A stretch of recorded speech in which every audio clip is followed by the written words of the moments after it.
ত্রয়োদশ জাতীয় সংসদ নির্বাচনের অন্যতম আলোচিত আসন ঢাকা ৮।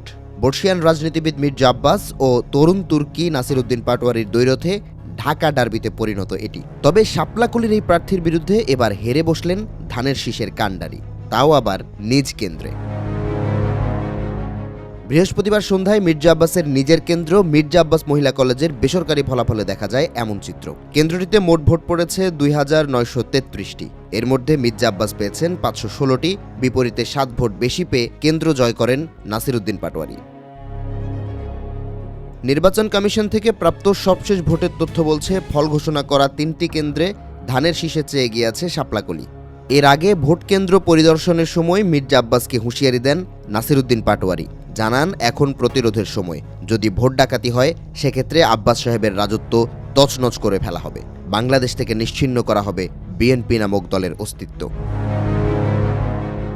সাংবাদিকদের প্রশ্নের জবাবে এনসিপির নেতা বলেন, ঢাকা ৮ আসনে ঝুঁকিপূর্ণ কেন্দ্র দুটি, রেলওয়ে কলোনি উচ্চ বিদ্যালয় কেন্দ্র ও মির্জা আব্বাস মহিলা কলেজ। কেন্দ্র দুটিতে ভোট ডাকাতির মহোৎসব চলছে।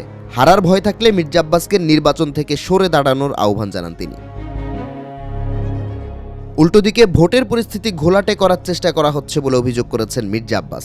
যদিও ব্যালটের মাধ্যমে জনগণ এর জবাব দিবে বলে আত্মবিশ্বাসী ছিলেন তিনি।